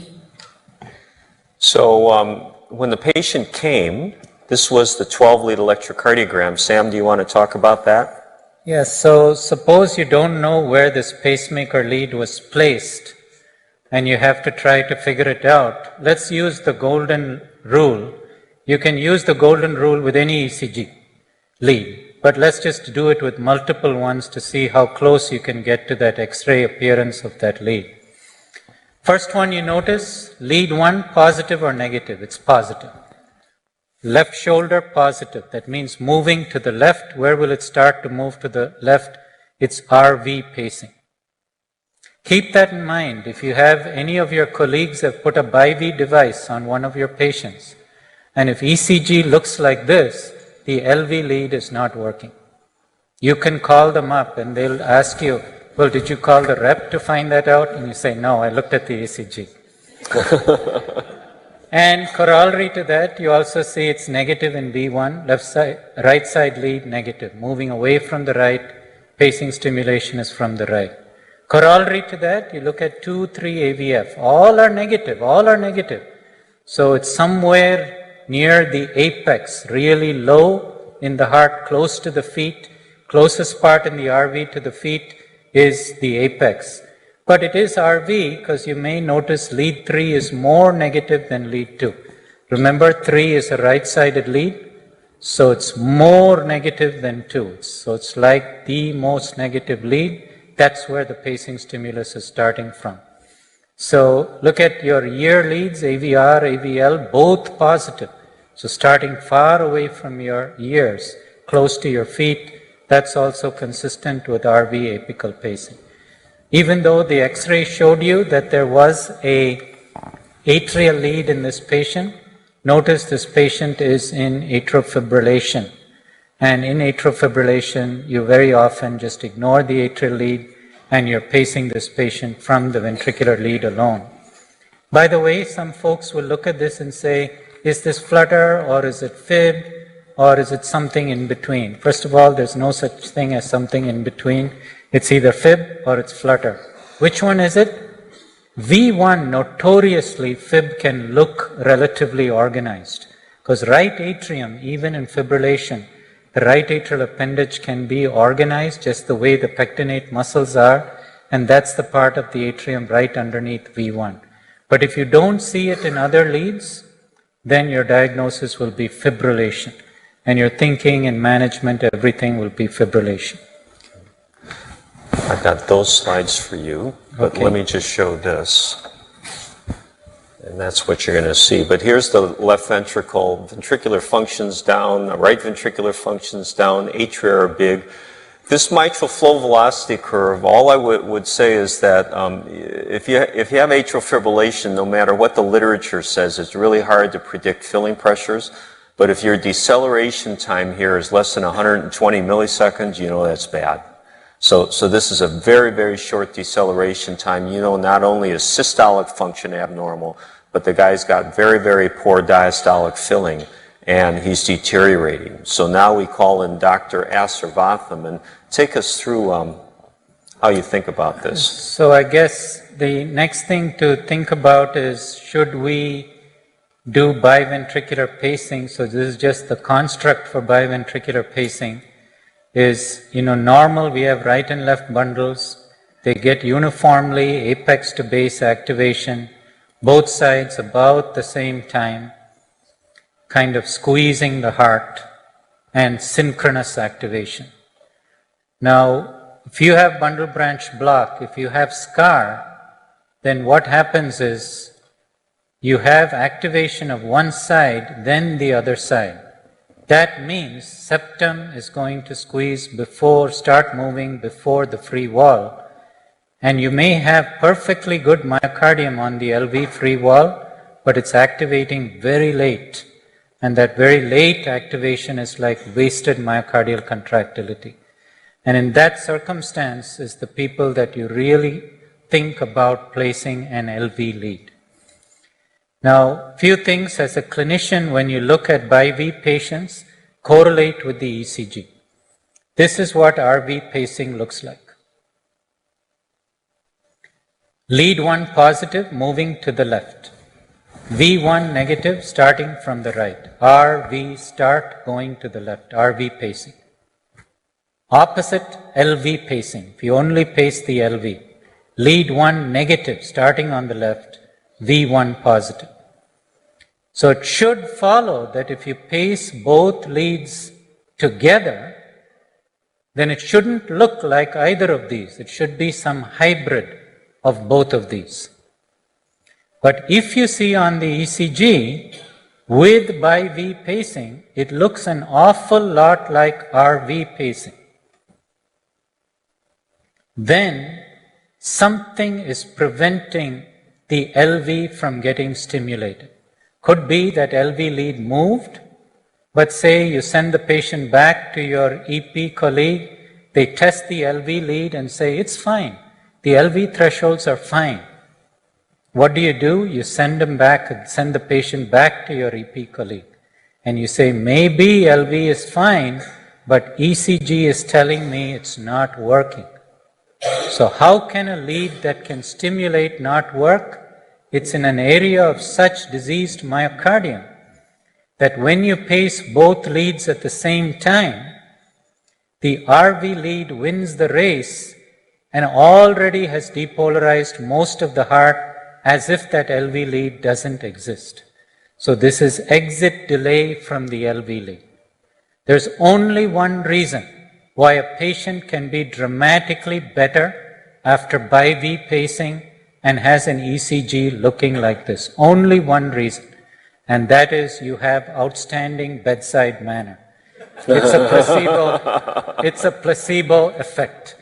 This is as good as just pacing the RV alone.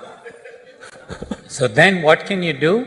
So here also you have to have clinical correlation, looking at the echocardiogram. Is the patient in sinus rhythm? And this is one of the situations where you actually prefer the patient not to be in sinus rhythm. And here's the reason. What you like to do now is give a head start to the LV lead. So you say, look, you're taking 80 milliseconds just to climb out of that scarred area. I'm going to give you an 80 millisecond head start. So I'll program not BiV simultaneous, but LV ahead of RV by maybe 60 or 80 milliseconds. And that should level the playing field and you'll get biventricular contraction. But remember, if the LV is coming early, you have to start thinking about your LV and LA time. If the patient is in sinus rhythm, sinus node is on the right side of the heart. If you have an paced rhythm, atrial paced rhythm, your atrial lead is in the right side of the heart. So that could take a long time in the diseased heart to get to the LA. So you have delayed activation of the LA, and now you're making the LV come early. So what could happen? The LA and LV wind up contracting at the same time. You can truncate your A wave. You can even get like a left side cannon A wave. You have back wave that's going to go to the pulmonary vascular bed and could make the patient's shortness of breath worse. So you may have solved the ECG looking bad, but you could make the patient look worse. But if they have AFib like this patient, then you don't worry about it. So that because you can't, there's no A that's contracting anyway, so you cannot get a left-sided type pacemaker syndrome. So you always like to fix this in the lab before you take the patient out, but if it isn't, remember the ECG tells you the story of if LV lead is working, you want to program an LV offset comes earlier, you have to pay some attention to what does the A wave look like. Is there already late activation of the LA? You probably also want to look at the aortic valve. If there's significant aortic regurgitation, you probably don't want to make the LV coming in early as well. Yeah. So here's the ECG after you went ahead and upgraded them. Good? Oh my goodness, did I do this one? Yeah? Oh no, oh no. Well, there's a couple of things that are worrisome in this ECG. So you definitely have LV pacing, no doubt, right? Because look at V1, it's bolt upright. V1 is a left-sided lead. So left-sided lead, V1 is a right-sided lead. Bolt upright means left-sided focus. You're stimulating from the left going to the right. So that part looks nice, but several other things don't look so nice. So one thing is lead 1 is still positive. That means you have a left-sided lead, but it's a little closer to the septum. So it's either it's in a very anterior vein, that lead, or in a very posterior vein, like the middle cardiac vein. Which one is it? You look at 2-3 AVF. If it was in an anterior vein, vector will go towards the feet. So bolt upright 2-3 AVF. Posterior vein going away from the feet, that's what this is. So this has been placed in a posterior vein. Maybe we couldn't get a good location way on the free wall, but it should help, but not as good as when you get lead 1 being negative. The other thing that's a bit bothersome is this ectopy. So if you see ectopy in a patient with bi-V pacing, look back at their Holters. If the Holters show that there was ectopy, similar morphology, it just could be, can we have this back? Have the Elmo back?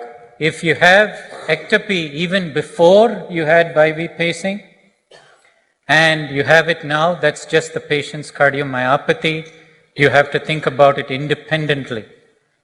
But if you never saw ectopy and you start seeing it after a bi-V is paced, then you have to be very cautious in that patient. So what happens is sometimes there's a scar that a patient has and you want to prevent re-entry. So when you had RV pacing only or sinus rhythm from the septum, you just went on both sides of the scar, so making it hard to get re-entry.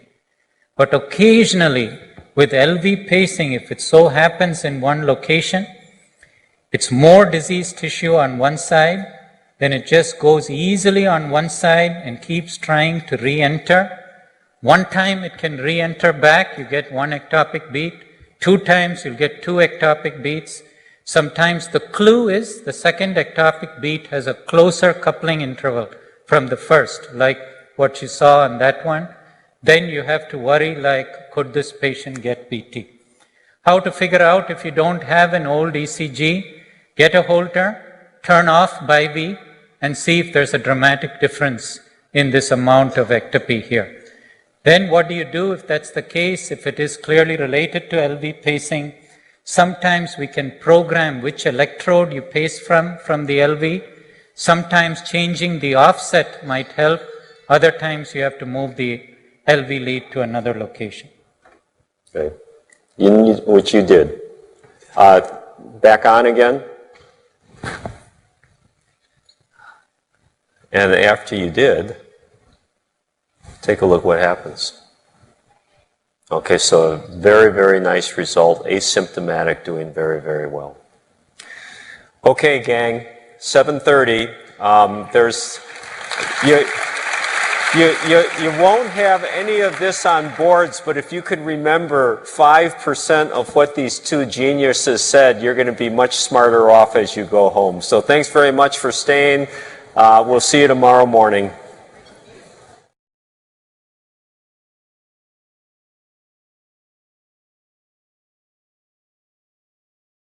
All right, it's 5:30, so we'll go ahead and get started. This is a different type of session.